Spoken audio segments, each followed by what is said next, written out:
Everyone, आप सभी का स्वागत है केएमटी न्यूज कामठी में। आज कामठी शहर में कांग्रेस द्वारा भव्य निषेध मिलावा व राज्य स्तरीय भव्य रैली निकाली गई।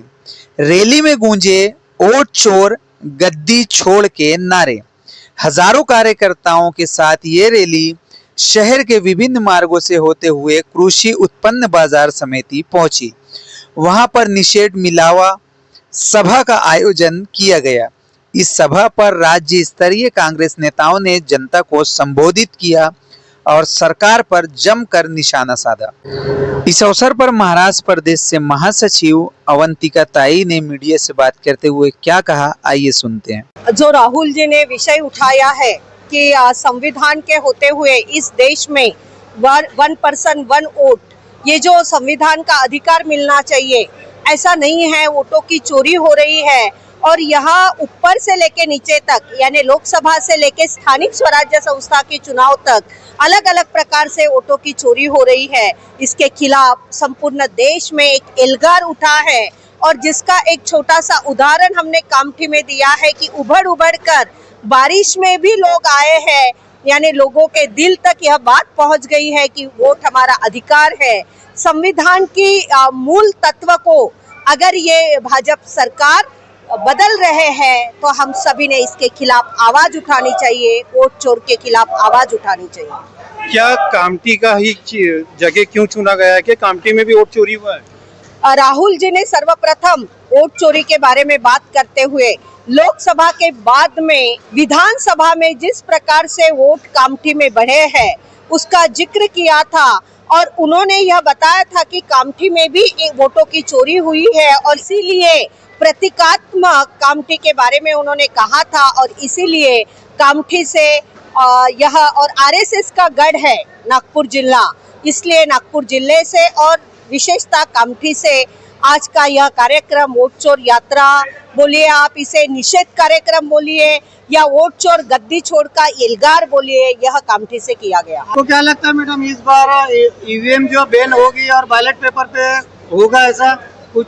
जो जिनके मन में चोर है वो ये सब कर नहीं सकते, क्योंकि उसके लिए ट्रांसपेरेंसी चाहिए, उसके लिए सच्चाई चाहिए और इनको पता है। बैलेट पेपर की बात तो बहुत दूर की, वीवीपैट ही बंद कर दिया है, यानी अभी तक कम से कम हमारा वोट किसको गया ये दिखता तो भी था, लेकिन आज के बाद तो स्थानिक स्वराज्य संस्था के चुनाव में इन्होंने वीवीपैट भी बंद कर दिया है, क्योंकि अलग प्रकार की चोरी अब इसके बाद में होने वाली है, ऐसे हमें लगता है। आपको क्या लगता है, इलेक्शन कमीशन जिस तरीके से बीजेपी का समर्थक दे रहा है, उसका साथ दे रहा है और अभी तक उसने जो है मीडिया में आकर अपनी सफाई पेश नहीं की है, तो इस कार्यक्रम जो पूरे भारत में संपन्न हो रहा है आप लोगों का निषेध कार्यक्रम, इससे उसे कुछ इफेक्ट पड़ेगा?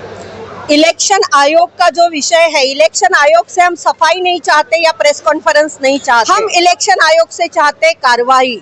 उन्होंने तहकीकात करनी चाहिए, इंक्वायरी करनी चाहिए। जो आरोप राहुल जी ने किए उसकी तहकीकात करके उन्होंने सच्चाई क्या है ये बयां करना चाहिए, ना कि कॉन्फ्रेंस लेकर लोगों को किसी और तरफ मुड़ना चाहिए। चुनाव आयोग यह एक राजकीय सत्ताधीश जैसा काम कर रहा है और भाजपा के जो लोग हैं वह चुनाव आयोग को बचाने के लिए चुनाव आयोग अलग रहा और भाजपा के लोग ही उस पर प्रतिक्रिया दे रहे हैं। इसका मतलब ही ये है कि ये सब वोट चोरी के पीछे भाजपा सरकार है, भाजपा के सत्ताधीश है। राहुल गांधी ने जो है फांडाफोड़ किया है, इसके पहले भी फांडाफोड़ हो सकता था।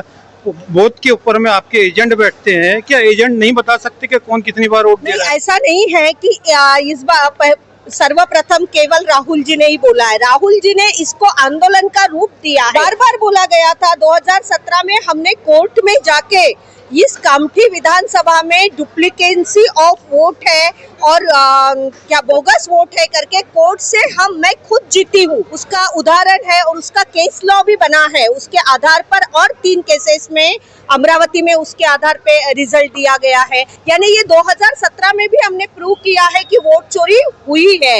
लेकिन फर्क बस इतना है कि आज इस तादाद में लोगों के मन में ये बात चली गई, क्योंकि ये वोट चोरी का प्रमाण जो है हर तरफ बढ़ गया है, हर मतदार संघ में बढ़ गया। पोलिंग एजेंटों को भी मैनेज किया गया था, ये तो चौकसी के बाद बताया जाएगा, लेकिन मैं इतना बताती हूँ किस ऊपर से लेके मैनेज करके ये चीज की गई। अगर ये चीज नहीं की होती थी तो उनको प्रूफ देने के लिए, उनको सीसीटीवी के फुटेज देने के लिए उनको कोई आपत्ति नहीं होती थी। अगर सब सच्चाई है तो फुटेज देने में दिक्कत क्या है? तो ये तो समझ में ही आता है। अब स्थानिक स्वराज्य संस्था में अगर सब तरफ देश में आवाज उठ रहा है कि वोट चोरी हुई है, तो इन्होंने एक बार पुनर्निरीक्षण कार्यक्रम क्यों नहीं तो किया? आप लोगों को क्या लगता है, क्या वोट चोरी हुई है? कमेंट बॉक्स में कमेंट करके जरूर बताएं। और हाँ, चैनल को सब्सक्राइब करना ना भूलें। धन्यवाद। जय हिंद, जय भारत। नया फोन लेने का सोच रहे हैं तो देर मत कीजिए, पहुंचिए प्रिय मोबाइल पर। यहाँ मिलेंगे कंपनी के लेटेस्ट मोबाइल हर रेंज और हर बजट में। चाहे जैसा फ़ोन चाहिए, आपकी पसंद आपकी कीमत में। और हाँ, सुविधा है आसान किस्तों की भी। तो आइए गुजरी बाजार सिंधी लाइन में प्रिय मोबाइल पर, जहाँ भरोसा भी है और बेहतरीन दाम भी। प्रिय मोबाइल, आपके अपने शहर का मोबाइल शॉप।